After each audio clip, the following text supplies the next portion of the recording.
Hello Instagram, comment allez-vous aujourd'hui?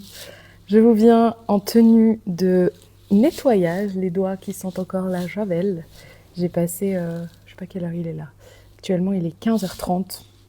J'ai passé le début de journée à nettoyer l'appart à fond, à changer mes, comment on dit, mon armoire en gros d'été, là, à changer mes vêtements, etc.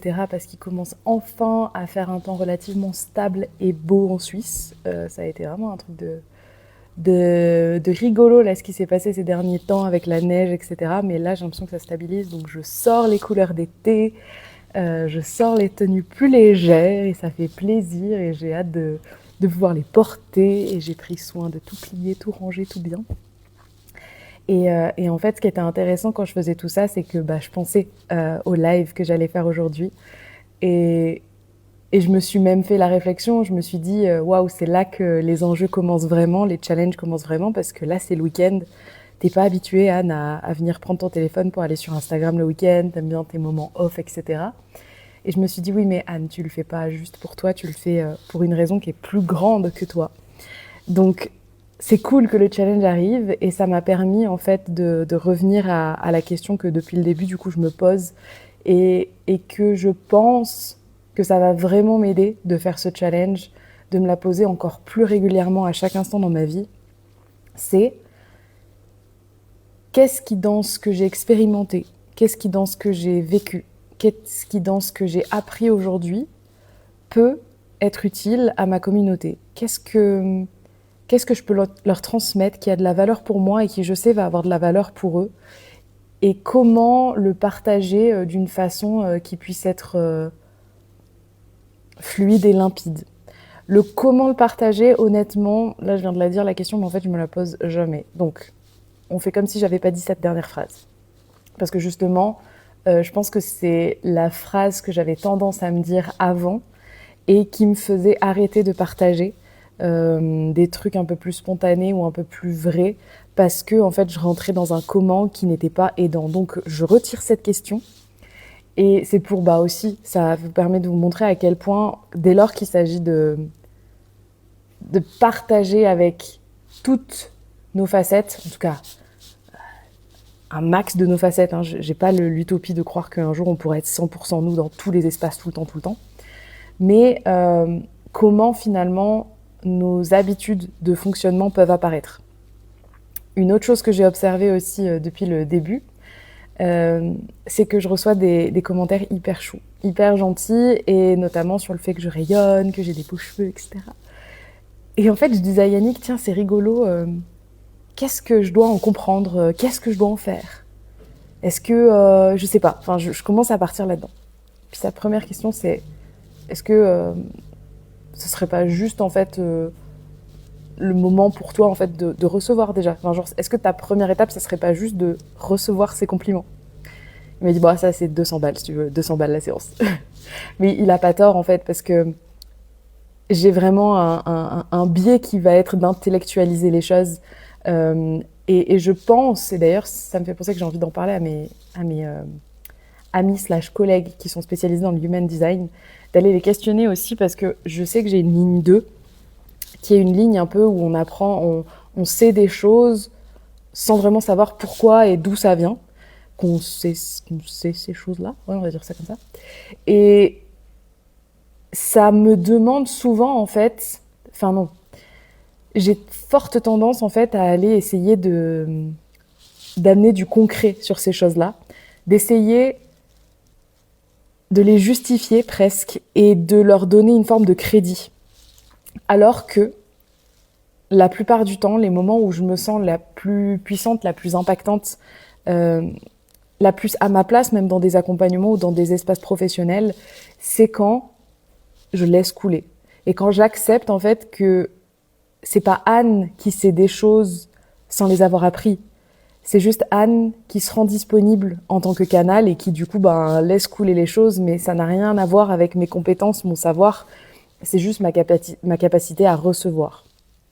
Donc, tout ça pour revenir au schmilblick, qui était que s'il y a une chose que vous pourriez, que vous pouvez essayer, en tout cas ces prochains jours, ces prochaines semaines dans votre communication, Et encore une fois, on en parlera, je pense qu'on aura le temps d'en reparler pendant tous ces lives.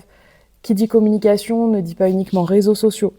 Je trouve que les réseaux sociaux peuvent être un super bon moyen pour diffuser à grande échelle un message, mais il ne faut pas confondre visibilité et communication.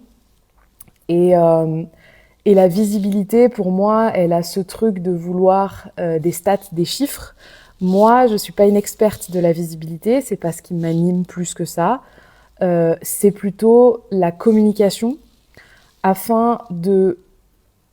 En fait, c'est pas tant que la visibilité, c'est pas ce qui m'anime, c'est que ce que j'aime, c'est communiquer d'une manière qui est bonne pour soi, bonne pour notre entreprise, bonne pour nos gens, qui nous permet de transmettre un message à plus grande échelle, et c'est à ce moment-là que la visibilité pour moi devient pertinente. Mais venir chez moi par exemple pour aller chercher de la visibilité, juste ça, juste des likes, juste plus de followers, juste plus ce genre de choses, c'est pas mon truc.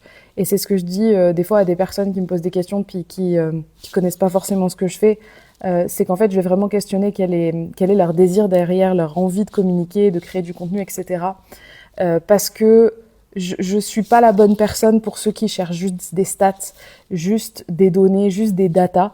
On en obtient en faisant une communication beaucoup plus intègre, beaucoup plus alignée, en utilisant finalement cette vision de je cherche pas à convaincre les gens que je suis la bonne personne, je cherche pas à montrer mes compétences, je cherche pas à vendre mes produits, je cherche juste à me rendre disponible pour mes bonnes personnes, à leur permettre d'avoir accès à mes compétences, à mes connaissances. C'est vraiment des petits tips, ça n'a rien à voir là ce mot, des petits changements de langage finalement, mais qui font un grand impact. Et donc, pour ces personnes-là, si vous en faites partie, qui ont envie de pouvoir connecter avec leurs clients de cœur, qui ont envie de pouvoir attirer à eux des personnes qui désirent leurs choses, qui ont envie de leurs choses, qui en ont besoin. Si vous êtes là parce que vous avez envie d'œuvrer pour plus grand que vous-même, pas juste pour votre petit bien-être, pas juste pour votre petit chiffre sur vos comptes bancaires, mais que vous avez vraiment quelque chose que vous avez envie d'apporter au monde. Et encore une fois, je ne critique pas les gens qui veulent juste de la thune, je critique pas les gens qui veulent juste être heureux au travail que pour eux, qu'ils en ont rien à faire des autres. C'est ok, en fait, chacun a sa place sur cette terre. Même les gens qui vous paraissent les plus atroces ou quoi que ce soit, pour moi, ils ont vraiment leur place. C'est juste, en fait, d'aller choisir votre ligne directrice, d'aller choisir vos gens, d'aller choisir vos visions et puis de les suivre. Et c'est vrai que parfois, oser faire le tri dans tout ce qu'on entend, oser faire différemment de peut-être les générations avant nous, oser faire différemment de ce que les gens autour de nous attendent de nous, c'est des fois, ça peut prendre du temps, ça peut demander du courage, ça peut demander pas mal de boost au niveau de la confiance en soi, de l'estime de soi, mais je vous jure que c'est un chemin qui en vaut la chandelle réellement. Et c'est un chemin qui dure éternellement, j'ai envie de dire, mais qui est jamais aussi difficile qu'au début. Et moi, c'est vraiment ça que j'ai à cœur aussi de vous transmettre, c'est que tout ce qui aujourd'hui vous paraît difficile dans le business et dans l'entrepreneuriat, je suis certaine qu'il y a moyen de le rendre plus fun, plus fluide, plus vous. Parce qu'en fait, j'ai vraiment, de mon expérience de vie, d'entrepreneuriat, de plein de choses, j'ai vraiment la perception que dès lors que les choses deviennent difficiles, lourdes ou compliquées, c'est qu'on commence à forcer un petit peu dans un modèle qui n'est pas le nôtre. Et moi, ce que je vous invite juste à faire, c'est si c'est quelque chose qui vous parle, et je pense que si vous êtes là, c'est que c'est le cas, c'est allons trouver finalement votre modèle à vous, votre façon à vous de fonctionner, votre façon à vous de vous montrer, votre façon à vous de rayonner, votre façon à vous de vous rendre disponible pour vos gens, votre façon à vous de créer vos offres, de créer votre com, et juste en fait de permettre aux personnes qui... Comment je pourrais dire ça ? Toutes ces personnes en fait que si ils avaient accès à vos choses, ils pourraient être tellement plus épanouis, plus heureux, plus fiers d'eux, je sais pas, enfin quel que soit votre domaine de métier, en fait, leur permettre d'accéder à vous. Moi, c'est ça que j'ai envie. C'est juste comment on va faire pour que qui vous êtes, dans votre unicité, dans vos facettes lumineuses et les moins lumineuses, c'est celles qui font que vous êtes vous en fait. Comment on va rendre ça disponible à vos gens ? Je vous souhaite un beau samedi. J'espère que vous avez passé une belle journée ou que vous passerez une belle journée. Je ne sais pas quand est-ce que vous écouterez cette vidéo. Et puis de toute façon, on se voit demain, dimanche, pour le 4e live. Des bisous!